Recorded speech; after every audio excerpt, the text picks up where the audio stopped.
Hello my dear students. आज हम discuss करेंगे एक ट्रांसफार्मर में ओपन सर्किट टेस्ट क्या होता है, कैसे करते हैं, उसके ऑब्जेक्टिव्स क्या है और आउटकम्स क्या हैं। तो ऑब्जेक्टिव से स्टार्ट करते हैं। ट्रांसफार्मर में ओपन सर्किट टेस्ट करने के हमारे मेन ऑब्जेक्टिव्स होते हैं ट्रांसफार्मर का आयरन लॉस निकालना, आयरन लॉस फाइंड आउट करना, जो बेसिकली कांस्टेंट लॉसेस कहलाता है, और ट्रांसफार्मर के इक्विवेलेंट सर्किट के शंट पैरामीटर्स निकालना, मतलब कोर के पैरामीटर्स निकालना है हमें यहाँ पे। और नंबर 3, अगर हमारे पास में लॉसेस की इंफॉर्मेशन आ जाती है और ओपन सर्किट टेस्ट का एक काउंटर पार्ट भी होता है शॉर्ट सर्किट टेस्ट, तो वहां से आप क्या निकाल सकते हैं, लॉसेस अगर आपके पास में है तो आप एफिशिएंसी निकाल सकते हैं, आउटपुट अपॉन इनपुट। आउटकम की बात करें तो ओपन सर्किट टेस्ट हमें कोर के कंपोनेंट्स प्रोवाइड करता है, आरसी और एक्ससी, और ओपन सर्किट टेस्ट हमें नो लोड पावर रिक्वायरमेंट और we can say no load losses provide करता है। कैसे परफॉर्म करते हैं, क्या एसोसिएटेड कैलकुलेशंस हैं, हम नेक्स्ट स्लाइड में देखते हैं।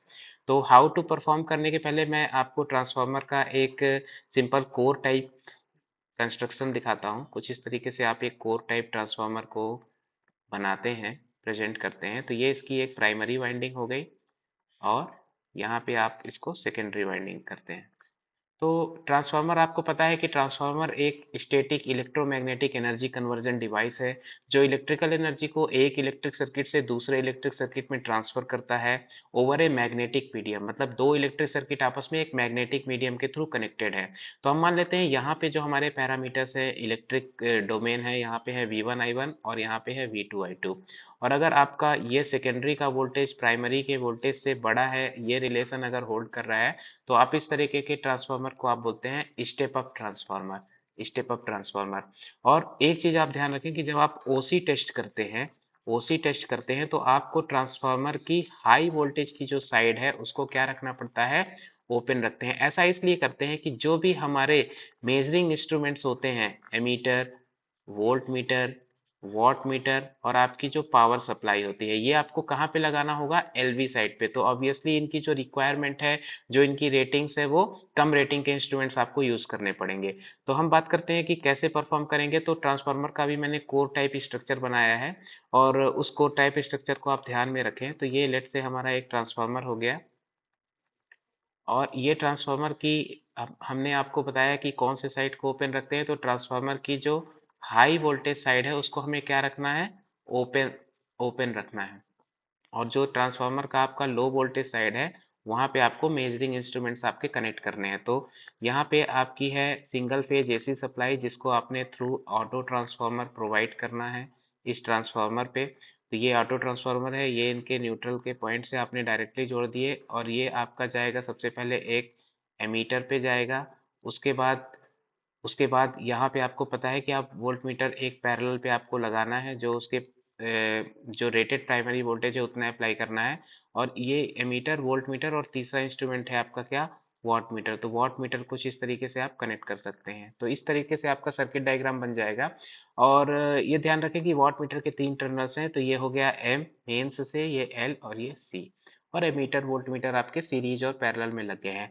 अब आपको इसको इतना राइज करना है कि आपका जो ये वाला वोल्टेज है ये कहाँ पे पहुंच जाए, जो यहाँ पे रेटेड प्राइमरी वोल्टेज है, प्राइमरी वोल्टेज की जो रेटेड वैल्यू है। और सेकेंडरी आपको आपने क्या रखी है, ओपन रखी है। तो आपके सामने अब एमीटर की रीडिंग आ चुकी है, वोल्ट मीटर की रीडिंग आ चुकी है और वॉट मीटर की रीडिंग आ चुकी है। देखते हैं ये तीनों रीडिंग हमारे ऑब्जेक्टिव्स को कैसे फुलफिल करती है।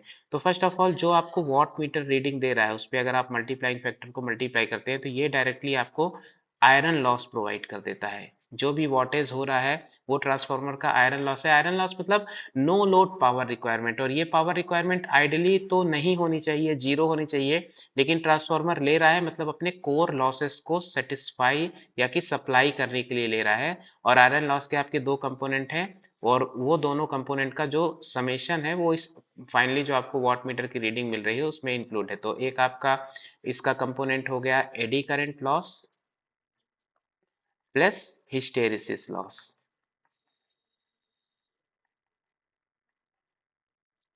ठीक है।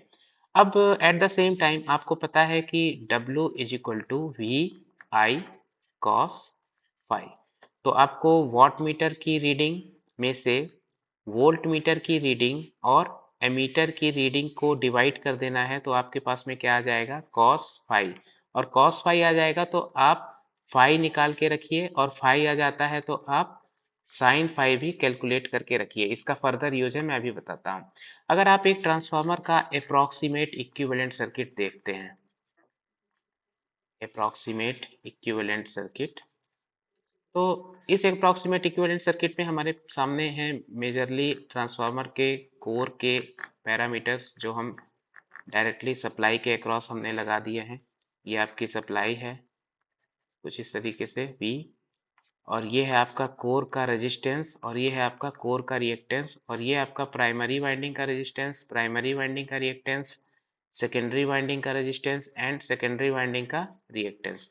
तो कुछ इस तरीके से ट्रांसफार्मर का आप इक्विवेलेंट सर्किट बनाते हैं। और यहाँ पे जो आपका करंट जा रहा है, that current is nothing but no load current. This is your R1, this is your X1, this is your R2 dash, this is your X2 dash. Here you can write I2 dash. Dash means secondary parameters are related to primary side.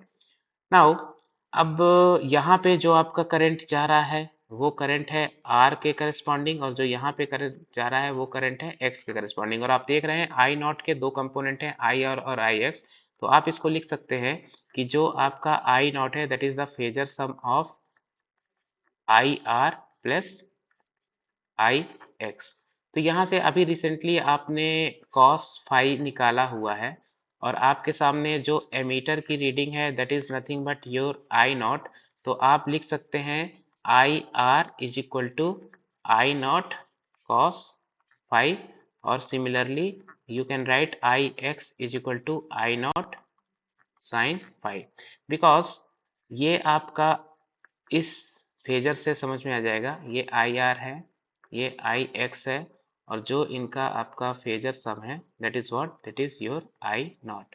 तो आपका IR और IX अगर आ गया है, तो अगर आप सीधे इक्विवेलेंट सर्किट में देखें तो ये R आपको क्या दिख रहा है, R दिख रहा है आपको V1 अपॉन IR। तो अगर मैं बात करूं कोर का कितना रेजिस्टेंस था, तो that is V1 upon IR, और you can right volt meter की जो रीडिंग थी और एमीटर की जो रीडिंग थी into cos phi. Similarly XC आप लिख सकते हो V1 अपॉन I, यहाँ पे आपको लिखना है IX, और इसमें आपको लिखना है वोल्ट मीटर की रीडिंग अपॉन एमीटर की रीडिंग इनटू साइन फाई। तो यहाँ से आपके R और X दोनों कैलकुलेट होके आ जाएंगे, और R और X अगर आपके आ गए हैं तो आपका जो दूसरा ऑब्जेक्टिव था वो भी फुलफिल हुआ। जो हमने ऑब्जेक्टिव्स देखे थे ट्रांसफार्मर के संट ब्रांचेस के पैरामीटर्स निकालने हैं R और X, और ट्रांसफार्मर का लॉसेस निकालना है। तो इस तरीके से हमारा ऑब्जेक्टिव कंप्लीट हुआ है, और हमारे सामने आउटकम के रूप में ट्रांसफार्मर के पैरामीटर्स भी आ गए हैं, लॉसेस भी आ गए हैं, जिनका हम फर्दर एक्सटेंशन करते हैं शॉर्ट सर्किट टेस्ट जब करते हैं, तो उसमें हमको ये वाले पैरामीटर्स आ जाते हैं, और सीरीज के जो कॉपर लॉस है टोटल वो आ जाता है, और हम फाइनली ट्रांसफार्मर की इफिशियंसी निकाल लेते हैं। So thank you for watching this video.